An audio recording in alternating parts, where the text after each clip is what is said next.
പരമദിവ്യകാരുണ്യത്തിന് നിങ്ങൾക്കറിയാവോ എന്തുമാത്രം ആൾക്കാരാണ് മാതാവിന് സംസാരിക്കണം. അവിടെ പ്രാർത്ഥന തന്നെ സ്നേഹത്തിൻ്റെ സംസാരമാക്കി മാറ്റി. അപ്പോൾ അവിടെ ദൈവസ്നേഹം കൂടി ലവ് ലെവൽ വർദ്ധിപ്പിച്ചു. ഇത് ഉടമ്പടി പെട്ടെന്ന് കത്താനുള്ളൊരു മാർഗ്ഗമാണിത്. എന്താണ്? നിങ്ങളുടെ ലവ് ലെവൽ വർദ്ധിപ്പിക്കണം. ലവ് ലെവൽ വർദ്ധിപ്പിക്കുമ്പോൾ ഒരു കുഴപ്പമുണ്ട്. എന്താ പ്രശ്നം? നിങ്ങളുടെ വെറുപ്പ്, വിദ്വേഷം, പക, ചതി, അഹങ്കാരം, മുൻകോപം, കലഹം, ഭിന്നത അതെല്ലാം മാറ്റേണ്ടി വരും. പക്ഷെ അതെല്ലാം മാറ്റേണ്ടി വരുമെന്ന് പറയുമ്പോഴേ നിങ്ങൾക്കറിയാമല്ലോ, ക്രിസ്തുവിൻ്റെ വചനങ്ങൾ, ചില വചനങ്ങൾ അച്ഛൻ പറഞ്ഞിട്ടുണ്ട് ഭയങ്കര കഠിനമാണെന്ന്. അല്ലേ? ക്രിസ്തുവിൻ്റെ വചനങ്ങൾ കഠിനമാണ്. കഠിനമല്ല സംഭവം എന്ന് വെച്ച് കഴിഞ്ഞാൽ ദൈവസ്നേഹം ഇല്ലാതെ ചില വചനങ്ങളെ ക്രാക്ക് ചെയ്യാൻ പറ്റത്തില്ല.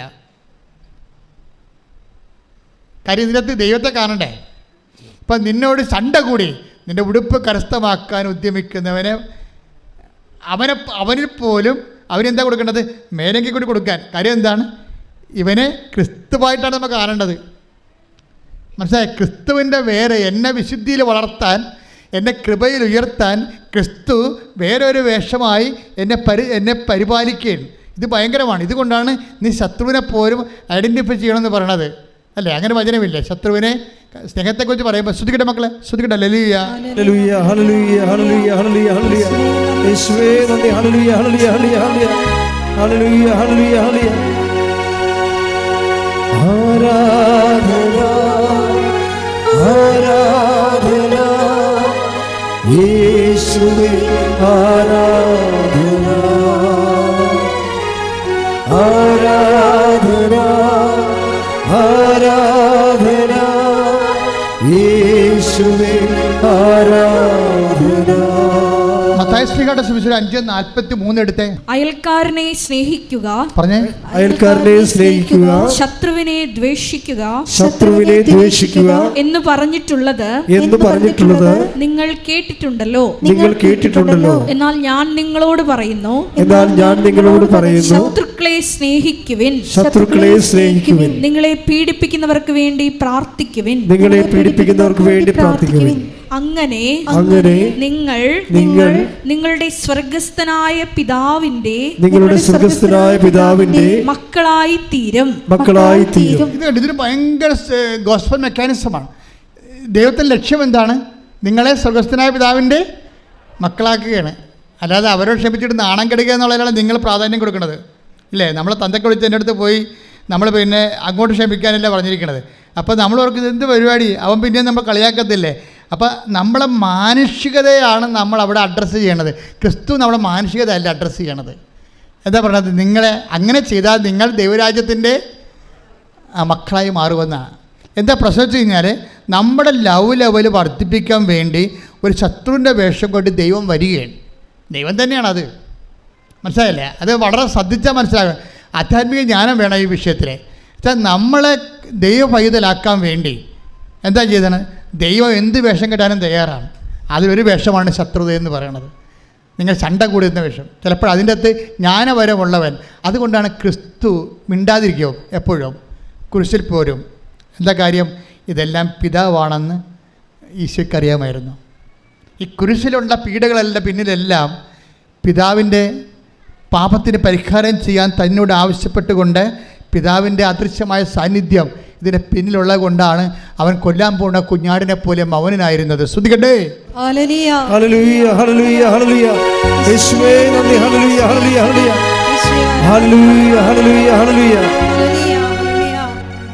പരിശുദ്ധ പരമദിവ്യകാരുണ്യത്തിന് ആരാധനയും സ്തുതിയും പുകഴ്ചയും ഉണ്ടായിരിക്കട്ടെ. എന്താണ് ഇങ്ങനെ പറയാൻ കാരണമെന്ന് ചോദിച്ചു കഴിഞ്ഞാൽ അതിൻ്റെ കാരണം എന്താണ്?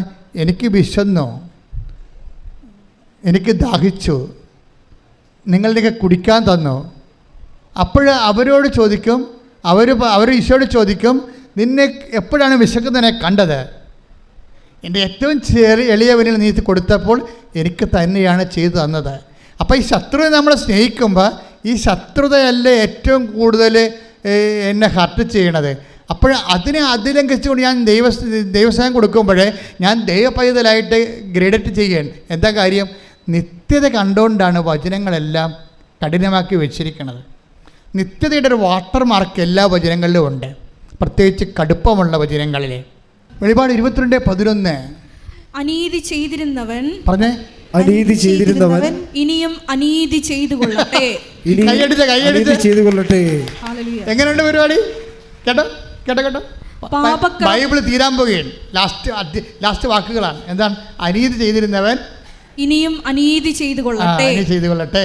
പാപക്കറ പുരണ്ടവൻ ഇനിയും അങ്ങനെ തന്നെ കഴിഞ്ഞുകൊള്ളട്ടെ.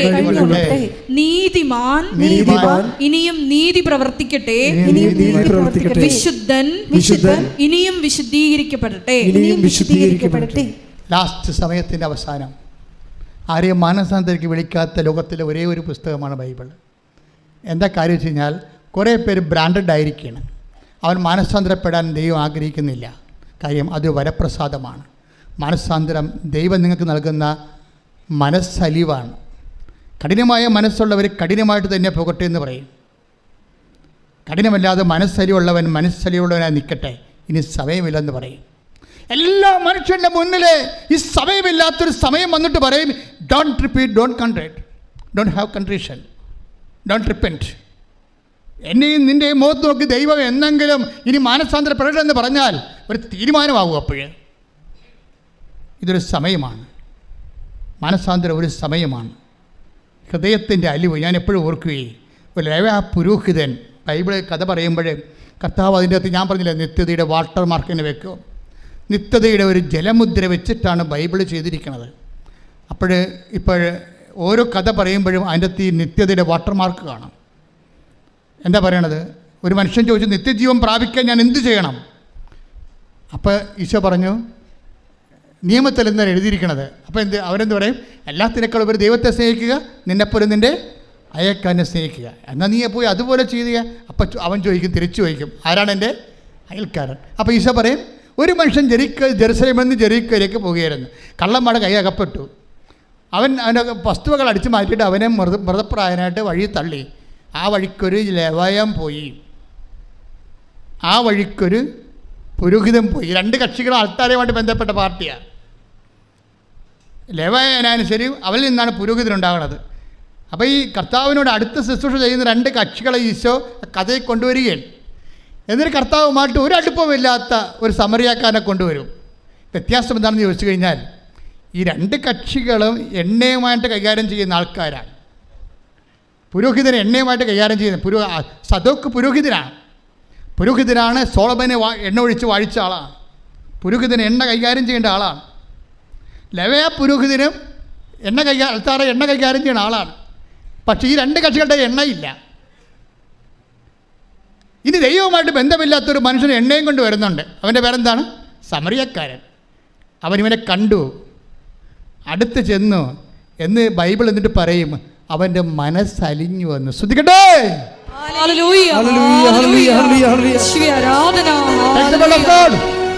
ലൂക്കാ 10:33. എന്നാൽ ഒരു സമരിയാക്കാരൻ യാത്രാമധ്യേ അവൻ കിടന്ന സ്ഥലത്ത് വന്നു. അവനെ കണ്ട് മനസ്സലിഞ്ഞ് അടുത്തു ചെന്ന് എണ്ണയും വീഞ്ഞും ഒഴിച്ച് അവന്റെ മുറിവുകൾ വച്ചുകെട്ടി തന്റെ കഴുതയുടെ പുറത്ത് കയറ്റി ഒരു സത്രത്തിൽ കൊണ്ടുചെന്ന് പരിചരിച്ചു. എൻ്റെ മക്കളെ, ഉടമ്പടി എടുത്തുകൊണ്ട് നിങ്ങൾ രോഗികളെ കാണുന്നു, പക്ഷെ മനസ്സറിയാതെ കാണാൻ പറ്റും. മനസ്സിലായില്ലേ? ഈ ഉടമ്പടി എടുത്തുകൊണ്ട് നിങ്ങൾ രോഗികളെ കാണുന്നു, അതുപോലെ തന്നെ ഓർഫണേജിൽ പോകുന്നു, വൃദ്ധസദനത്തിൽ പോകുന്നു, അവിടെ ഉടുപ്പിലാക്കുന്നു. പക്ഷേ എങ്ങനെയെങ്കിലും ദൈവം ഒന്ന് പ്രസാദിച്ച് എനിക്ക് ആ PR ഒന്ന് കിട്ടിയാൽ മതി. അതാണ് വിഷയം. അതിനകത്ത് വരുന്ന വിഷയം ഇതാണ്.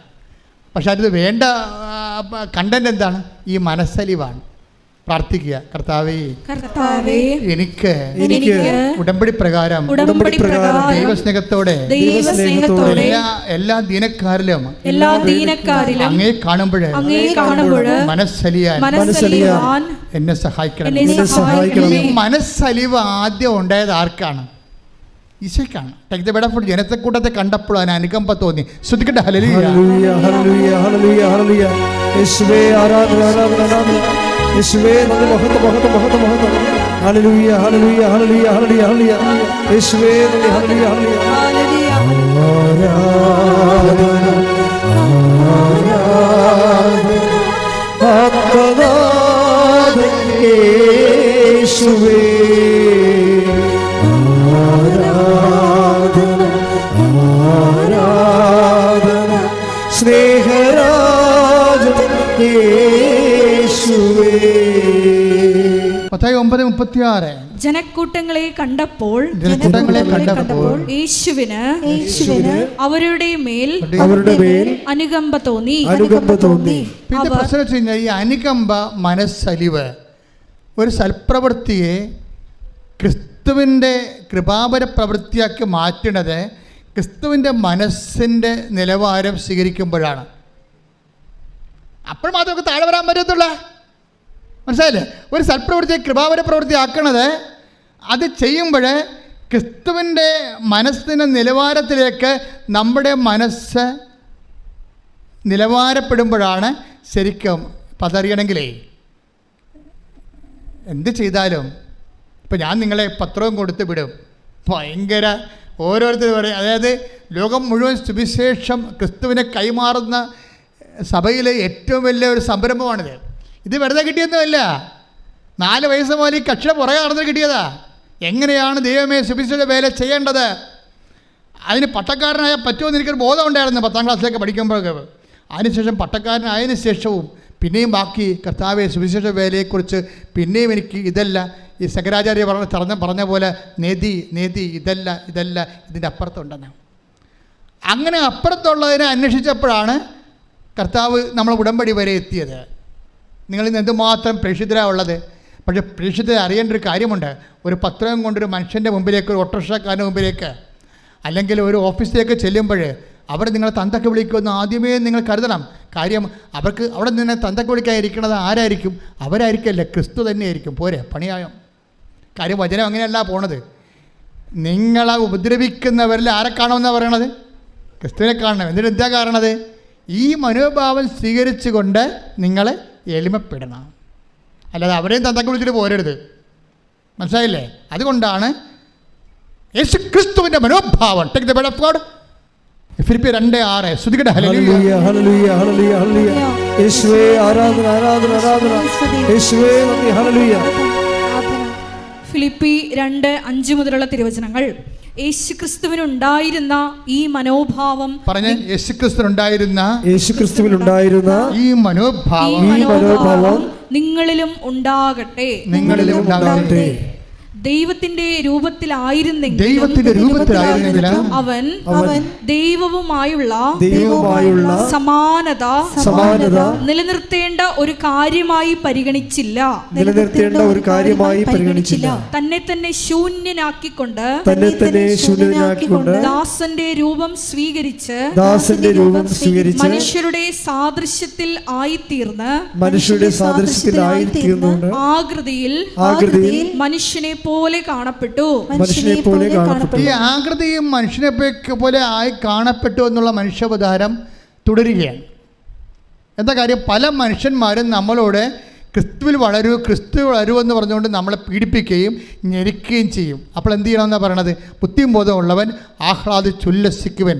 എന്താ കാര്യം? സ്വർഗ്ഗത്തിൽ നിങ്ങൾക്കുള്ള പ്രതിഫലം വലുതായിരിക്കും. ശ്രദ്ധിക്കട്ടെ. ഹല്ലേലൂയ. Take the word of God. ഹല്ലേലൂയ ഹല്ലേലൂയ ഹല്ലേലൂയ ഹല്ലേലൂയ യേശുവേ നന്ദി ഹല്ലേലൂയ. ഇത്ര നല്ല ദൈവത്തോട് ഞാൻ എന്തു ചെയ്തു കൈയടിച്ചോണ്ട് സന്തോഷത്തോടെ എന്റെ കൊച്ചു ജീവിതത്തെ നിന്റെ മുമ്പിൽ ദൈവത്തോടെ കൈയടിച്ചോണ്ട് ഇത്ര നല്ല ദൈവത്തോട് ഞാൻ എന്തു ചെയ്തു നന്ദി ചൊല്ലിടും. എന്റെ കൊച്ചു ജീവിതത്തെ നിന്റെ മുമ്പിൽ കാഴ്ചയിടാം. ലുക്ക 6:35. എന്നാൽ നിങ്ങൾ ശത്രുക്കളെ സ്നേഹിക്കുവിൻ, എന്നാൽ നിങ്ങൾ ശത്രുക്കളെ സ്നേഹിക്കുവിൻ. തിരിച്ചു കിട്ടും എന്ന് പ്രതീക്ഷിക്കാതെ മറ്റുള്ളവർക്ക് നന്മ ചെയ്യുകയും വായ്പ കൊടുക്കുകയും ചെയ്യുവിൻ. അപ്പോൾ നിങ്ങളുടെ പ്രതിഫലം വലുതായിരിക്കും, നിങ്ങൾ അത്യുന്നതന്റെ പുത്രന്മാരായിരിക്കുകയും ചെയ്യും. മനുഷ്യർ നിങ്ങളെ അവഹേളിക്കുകയും വ്യാജമായ എല്ലാത്തരം കുറ്റങ്ങളും നിങ്ങളുടെ മേൽ ആരോപിക്കുകയും ചെയ്യുമ്പോൾ നിങ്ങൾ ആഹ്ലാദിച്ചുല്ലസിക്കുവിൻ എന്ന് പറഞ്ഞ് മനുഷ്യർ നിങ്ങളെ അവഹേളിക്കുകയും വ്യാജമായി എല്ലാ കുറ്റങ്ങളും നിങ്ങളുടെ മേൽ ആരോപിക്കുകയും ചെയ്യുമ്പോൾ ആഹ്ലാദിച്ചുല്ലസിക്കുവിൻ. എന്തുകൊണ്ടെന്നാൽ സ്വർഗത്തിലുള്ള പ്രതിഫലം വലുതായിരിക്കും. അപ്പൊ ചില സമയത്ത് ക്രിസ്തുവിന് വേണ്ടി ഇതുപോലെ അപമാനം ഏറ്റാൽ എന്ത് ചെയ്യണം? നമ്മൾ വിഷമിച്ച് വീട്ടിൽ പോരെന്നല്ല പറയണത്, ആഹ്ലാദിച്ച് ഉല്ലസിക്കണം. എന്താ കാര്യം? സ്വർഗത്തിൽ പറഞ്ഞ് നിങ്ങൾക്കുള്ള പ്രതിഫലം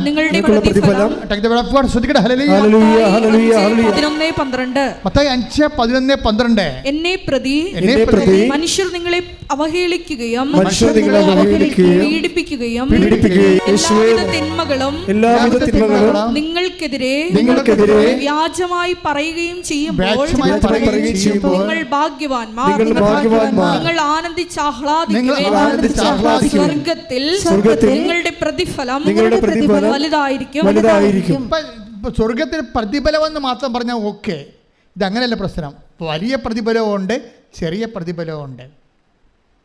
മനസ്സിലായില്ലേ? ഇത് ഭയങ്കര സീരിയസ് വിഷയമാണ്. അതായത് ഓരോ വ്യക്തികൾക്കും അവരുടെ അധ്വാനത്തിന് ആനുപേക്ഷികമായ പ്രതിഫലമാണ് ലഭിക്കുന്നത്.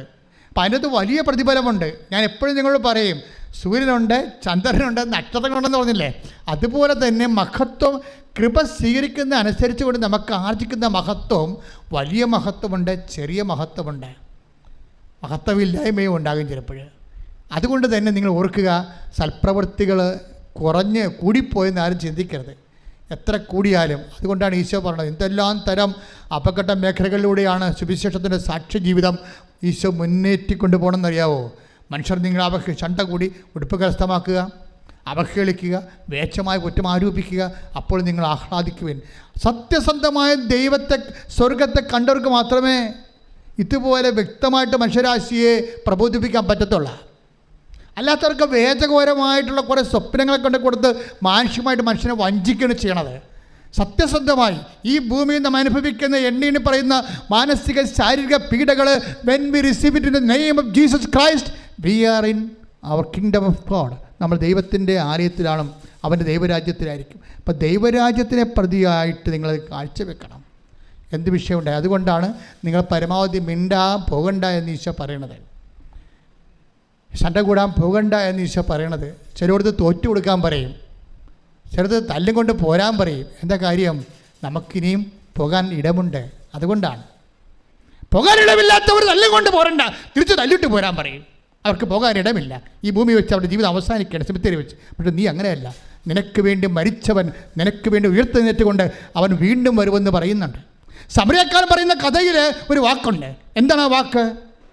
ആ മനുഷ്യനെ കൊണ്ട് സത്യത്തിലാക്കിയിട്ട് പറയും, 2 ദിനാറ കൊടുത്തിട്ട് പറയും, എന്തെങ്കിലും കുറവുണ്ടാകും, എനിക്കറിയാം, ഇവന് എന്തെങ്കിലും കുറവുണ്ടായാൽ ഞാൻ തന്നെ അത് നികത്താതിരിക്കത്തില്ല. എപ്പോഴാണ്? ഞാൻ തിരിച്ചു വരുമെന്ന്. ആരാണ് തിരിച്ചു വരാൻ പോണത്? നിനക്ക് വേണ്ടി ക്രൂശിക്കപ്പെട്ടവൻ തിരിച്ചു വരുമെന്ന് അവൻ പറഞ്ഞിട്ടുണ്ട്. അതാണ് ക്രിസ്തു. കൈയടിച്ച് കർത്താവ്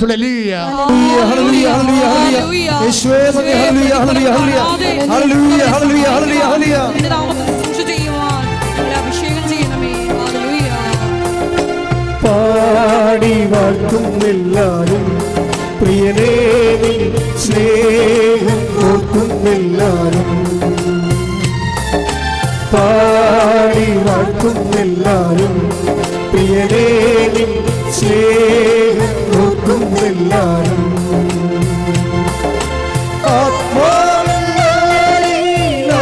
ആത്മാവിനാമലാരമാകും നവകിന്നരം തൂക്കി ഞങ്ങൾ പാടും. ലോകമാകും ബാബിലോണിൽ മിഴിനീരിൻ പുഴയോരം തന്നിൽ സ്തുതി പാടും.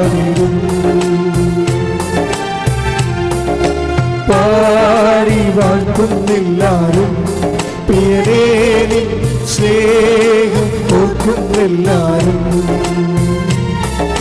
പാടി വാഴ്ത്തുന്നെല്ലാരും പ്രിയനേ നിൻ സ്നേഹം ഓർക്കുന്നെല്ലാരും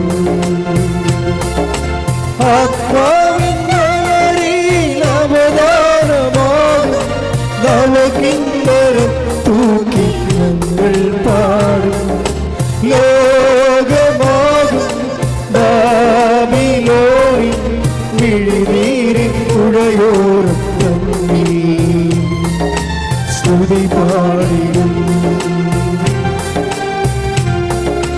പാടി വാഴ്ത്തുന്നെല്ലാരും പ്രിയനേ നിൻ സ്നേഹം ഓർക്കുന്നെല്ലാരും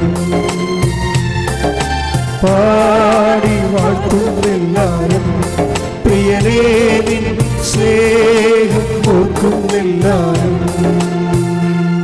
ലൂക്ക 10:35.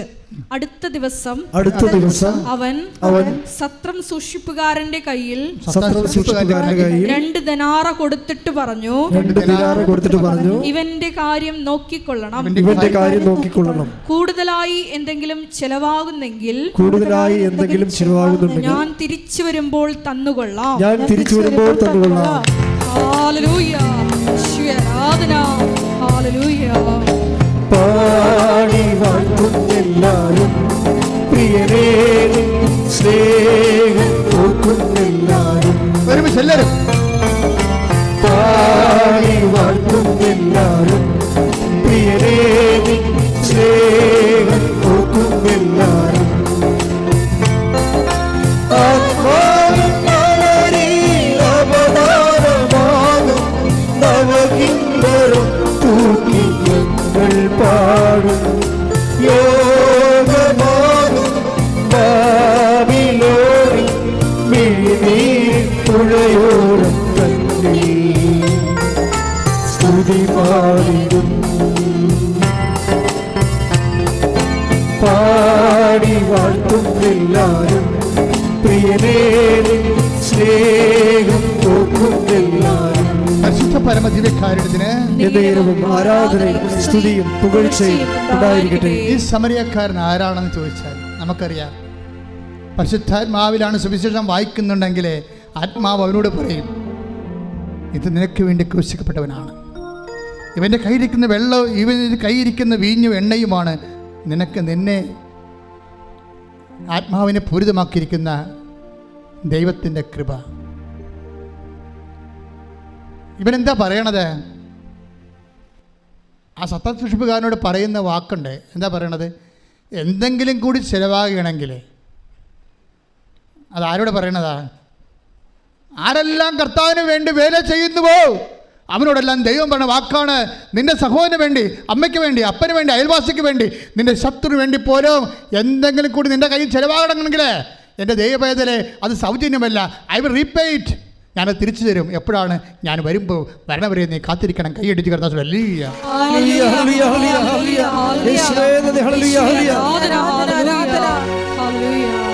നിത്യതയിൽ അവസാനം ഈശോ വരുന്നത് വരാണ് ആ വിഷയം. നമ്മളെല്ലാം ഈ സൽപ്രവർത്തികളും കൃപാപര പ്രവർത്തികളും ചെയ്യണത് എന്തുകൊണ്ടാണ്? അവൻ മഹത്വരാജനായി വീണ്ടും വരുമ്പോൾ അവൻ്റെ കൂടെ അവൻ്റെ സൂര്യശോഭയിലേക്ക് പ്രവേശിച്ചുകൊണ്ട് മഹത്വത്തിൻ്റെ സ്വർഗീയ വിരുന്നിലെ, സ്വർഗീയ ജെറുസലേമിലെ മണവാളിൻ്റെ കൂടെ സഭയാകുന്ന മണവാട്ടി നിത്യമായ ബാങ്കറ്റ് ഫീസ്റ്റിൻ്റെ സെലിബ്രേഷൻസിന് വേണ്ടി നമ്മൾ നമ്മുടെ ജീവിതത്തെ ഒരുക്കുകയാണ്. കൈയടിച്ച് കർത്താവ്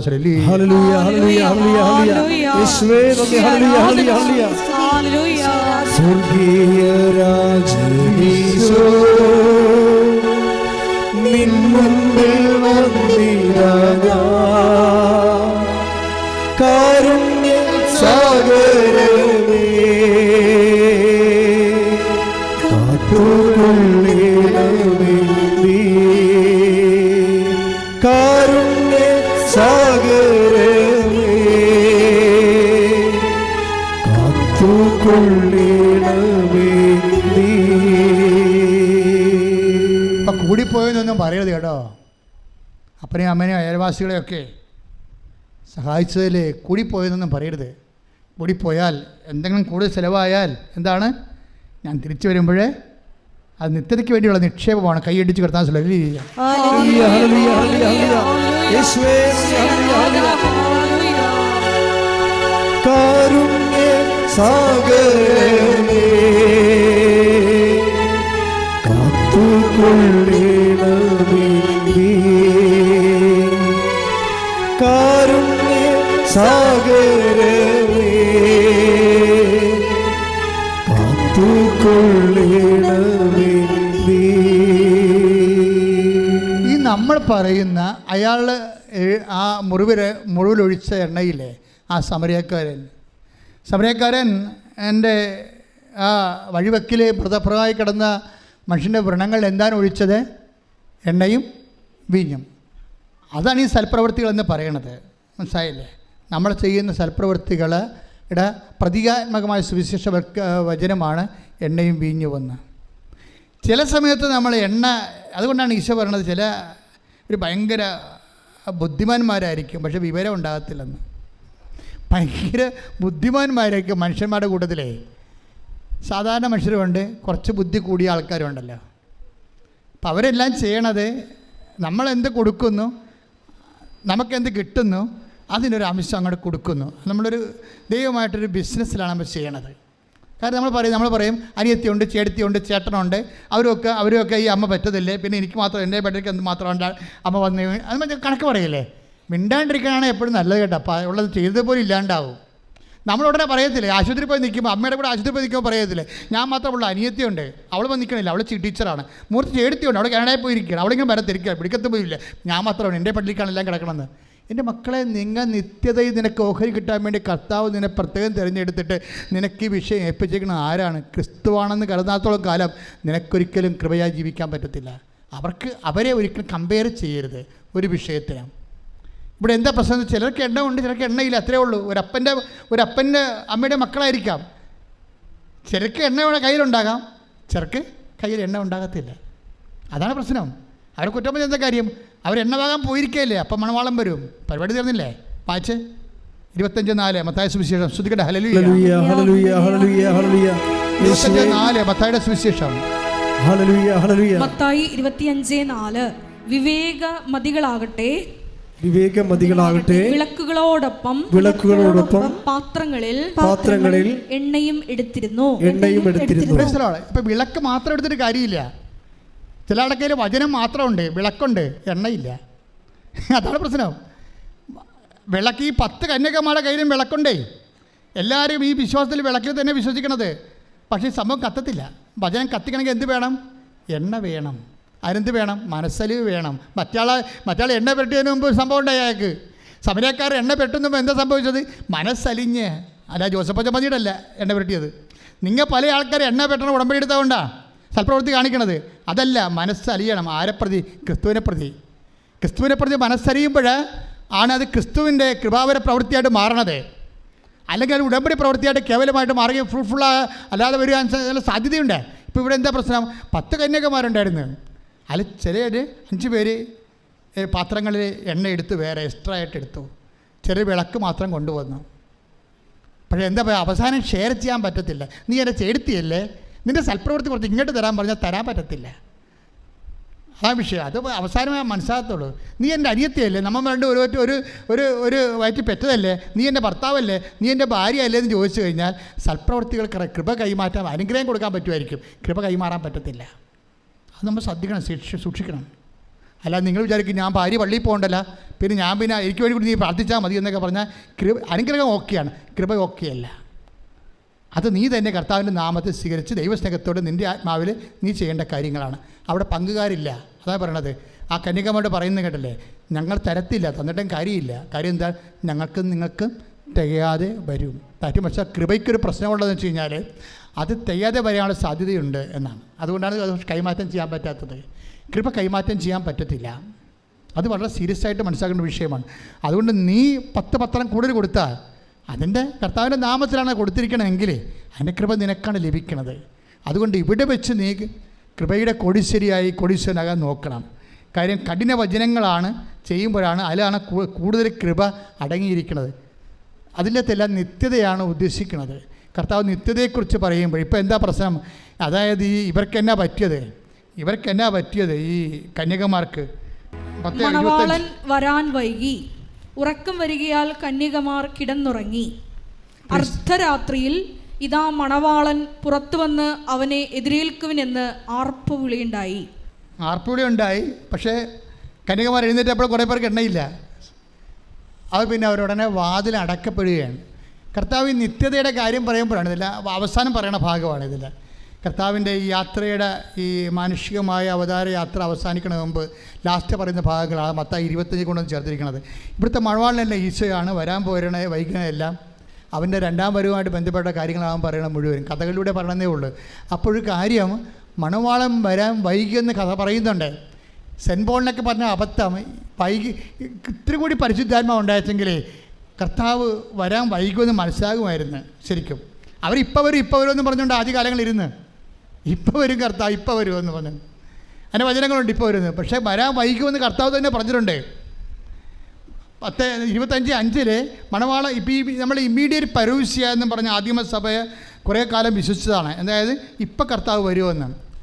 പക്ഷേ കർത്താവ് തന്നെ പറഞ്ഞിട്ടുണ്ട് മണവാളൻ വരാൻ വൈകും. അതാണ് മണവാളനെ കൊടുത്തിരിക്കുന്ന കാര്യം.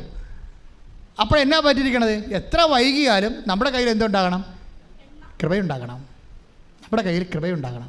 നമുക്ക് കൃപാവര പ്രവൃത്തികൾ ഉണ്ടാകണം. അതുകൊണ്ട് എന്താണ്? ജാഗ്രതയുണ്ടാകണം ഈ വിഷയത്തിൽ. ഉടമ്പടി നിങ്ങളെ ഉയർത്തണം അങ്ങനെയാണ്. പക്ഷെ ചെയ്യുന്ന പ്രവൃത്തികൾ ദൈവസഹത്തോടെ ചെയ്യണമെന്നാണ് ഇത്രയും നേരം പറഞ്ഞതിൻ്റെ ചുരുക്കം. ശ്രദ്ധിക്കട്ടെ. ഹല്ലേലൂയ.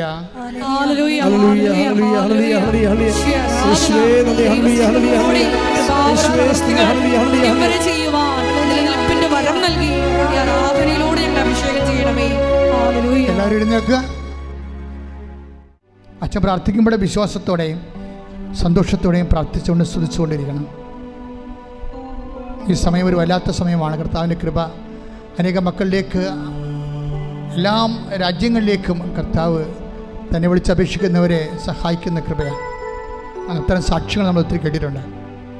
ആരാധന നടക്കുന്ന സമയം, അമ്മ മാതാവ് ജീവനോടെ പ്രത്യക്ഷപ്പെട്ട സമയം, ദുരന്തം ഉണ്ടാകാൻ പോകുന്ന പ്രാർത്ഥിക്കണമെന്ന് പറഞ്ഞ സമയം, ജീവിത ദുരന്തങ്ങൾക്കെല്ലാം പ്രതിവിധി പ്രാർത്ഥനയാണെന്ന് നമ്മൾ പറഞ്ഞത് പരിശുദ്ധ അമ്മയാണ്. അമ്മ മാതാവിൻ്റെ പ്രത്യക്ഷീകരണത്തിൻ്റെ അടയാളമായിട്ടാണ് നമുക്ക് ഉടമ്പടി പ്രാർത്ഥന ദൈവം നൽകിയത്. അതാണ് നമ്മൾ ജീവിക്കുന്നത് ഇപ്പോൾ. ഉടമ്പടി ഒരു പ്രവർത്തനം മാത്രമല്ല, ഒരു ജീവിതമാണ്. കർത്താവേ, നിന്റെ മക്കൾക്ക് വേണ്ടി ഞാൻ പ്രാർത്ഥിക്കണം. ഈശോ ശ്രദ്ധിക്കട്ടെ. കർത്താവേ, നിന്റെ മക്കൾക്ക് വേണ്ടി പ്രാർത്ഥിക്കുന്നു. കർത്താവേ, നിന്റെ വിശുദ്ധ പൗരോഹിത്യത്തെ മഹത്വപ്പെടുത്തണം. കർത്താവേ, സഭയിലുള്ള സാന്നിധ്യം പ്രകടമാക്കണം. കർത്താവേ, നിന്റെ തിരുമുറി വാർന്ന വലതുകരം, ആണിപ്പഴുത് ആർന്ന അത്ഭുതകരം ഓരോ മകൻ്റെ മേലും മകളുടെ മേലും ഇപ്പോൾ വെക്കണമെന്ന് പ്രാർത്ഥിക്കുന്നു. കർത്താവേ, അടിപ്പിണർ പോലെ, വൈദ്യാഘാതം പോലെ, ദൈവിക ശക്തി ഉച്ചമുതൽ ഉള്ളംകാലം വരെ കർത്താവിന്റെ രക്തം പടരട്ടെ.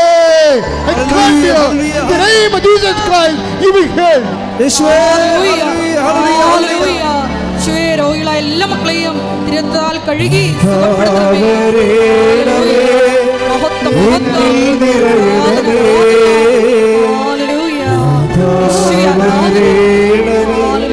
സൗഖ്യം നൽകണമേ.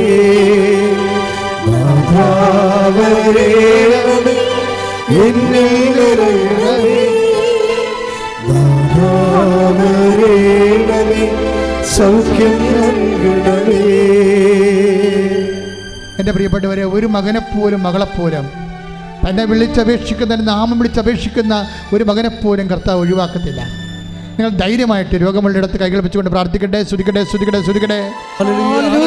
കർത്താവിൻ്റെ ഉന്നതമായ നാമത്തില്, സഭയുടെ അധികാരത്തില്, കുരിശിൻ്റെ അടയാളത്തില്, ദൈവത്തിൻ്റെ ശക്തിയാൽ ഈ അൾത്താറയിൽ നടന്ന 10,000-കണക്കിന് ആരാധന ശക്തിയാൽ മാരക രോഗങ്ങൾ, തീരാവേദികൾ, ജീവിത ദുരിതങ്ങൾ എൻ്റെ കർത്താവിൻ്റെ ഉന്നതമായ നാമത്തിൽ മാറിപ്പോകട്ടെ. കർത്താവേ, നിന്റെ ശക്തി ഒഴുക്കണമേ. കർത്താവേ, നിന്റെ രക്തം ഒഴുക്കണമേ. കർത്താവേ, കണ്ണീരോടെ പ്രാർത്ഥിക്കുന്ന കർത്താവേ, എല്ലാ പേശുകളിലും, കൊശങ്ങളിലും, അസ്ഥികളിലും, സന്ധികളിലും വാതരോഗങ്ങൾ, പിസ്തുല രോഗങ്ങൾ, പിസ്വ രോഗങ്ങൾ, ഹൃദയരോഗങ്ങൾ, കരരോഗങ്ങൾ, കിഡ്നി രോഗങ്ങൾ, തൈറോയ്ഡ് രോഗങ്ങൾ, ബ്രെയിൻ്റെ അസുഖങ്ങൾ യേശു ക്രിസ്തുവിൻ്റെ നാമത്തിൽ മാരകരോഗങ്ങൾ, ത്വക്ക് രോഗങ്ങൾ യേശുവിന്റെ നാമത്തില്, യേശുവിന്റെ നാമത്തില് മാറിപ്പോകട്ടെ. ശ്രദ്ധിക്കട്ടെ. ഹല്ലേലൂയ, ഹല്ലേലൂയ, ഹല്ലേലൂയ, യേശുവേ ഹല്ലേലൂയ, ഹല്ലേലൂയ, ഹല്ലേലൂയ, ഹല്ലേലൂയ. എന്നിൽ നിറയണമേ നാഥാ, വരേണമേ സൗഖ്യം നൽകണമേ നാഥാ, വരേണമേ എന്നിൽ നിറയണമേ നാഥാ, വരേണമേ സൗഖ്യം നൽകണമേ. പരിശുദ്ധ പരമദിവ്യകാരുണ്യത്തിന് പരിശുദ്ധ പരമദിവ്യകാരുണ്യത്തിന് ആരാധനയും സ്തുതിയും പുകഴ്ചയും ഉണ്ടായിരിക്കട്ടെ. പരമദിവ്യകാരുണ്യത്തിന് ആരാധനയും സ്തുതിയും പുകഴ്ചയും ഉണ്ടായിരിക്കട്ടെ. അർപ്പണറിന്റെ സൗഖ്യത്തിന്റെ സമയമാണിത്. ദൈവികമായ കൃപ നമ്മളിലെ ഓളം വെട്ടുന്ന സമയമാണിത്. കർത്താവ് ഒരു മനുഷ്യനെ പോലും കണ്ണീരോടെ വരും കൈയോടെ പറഞ്ഞു വിടത്തില്ല. അവർ കണ്ണുനീരോടെയാണ് വരുന്നത്. ഞാൻ അവരെ ആശ്വസിപ്പിച്ച് പറഞ്ഞേക്കുമെന്ന് പറഞ്ഞു. ദൈവത്തിൻ്റെ വചനമാണെങ്കിൽ ആകാശം മാറിയാലും ഭൂമി മാറിയാലും മാറാത്ത വചനം ഇപ്പോൾ നിന്നെ ആശ്വസിപ്പിക്കുന്ന സമയമാണ്. ശ്രദ്ധിക്കട്ടെ.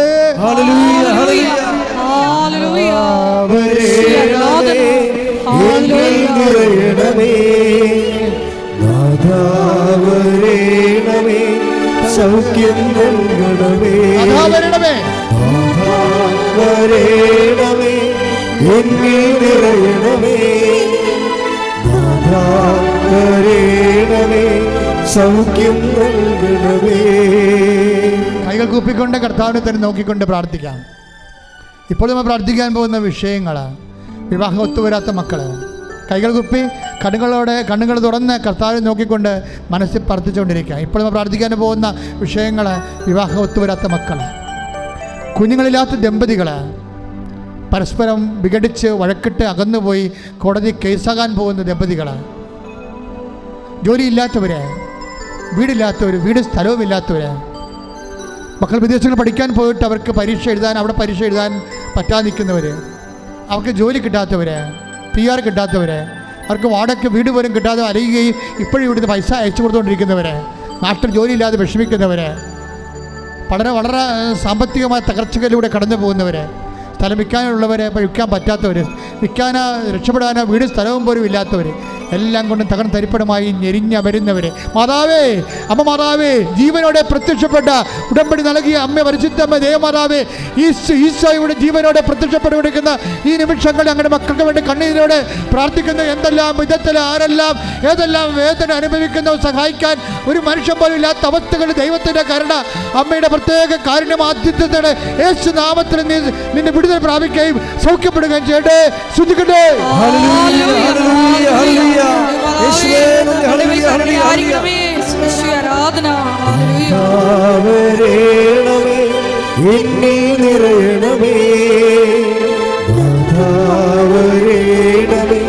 സൗഖ്യം നൽകണമേ വരേണമേ എന്നിൽ നിറയണമേ വരേണമേ സൗഖ്യം നൽകണമേ.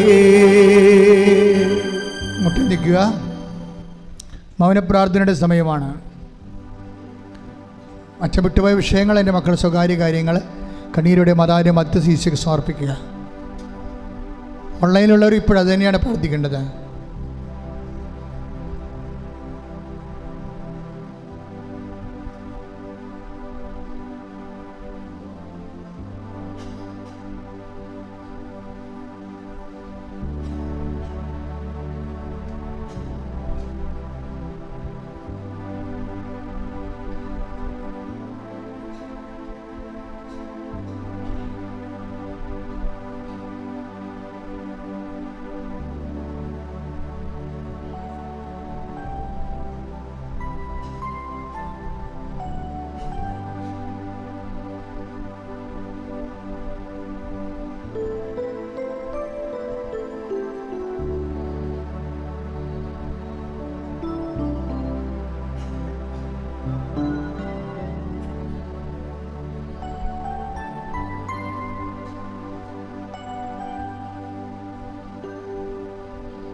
പരിശുദ്ധ പരമമാ ദിവ്യകാരുണ്യമേ, ഇന്നുമെന്നും അങ്ങേക്കാരാധന. പരിശുദ്ധ പരമമാ ദിവ്യകാരുണ്യമേ, ഇന്നുമെന്നും അങ്ങേക്കാരാധന. പരിശുദ്ധ പരമമാ ദിവ്യകാരുണ്യമേ, ഇന്നുമെന്നും അങ്ങേക്കാരാധന.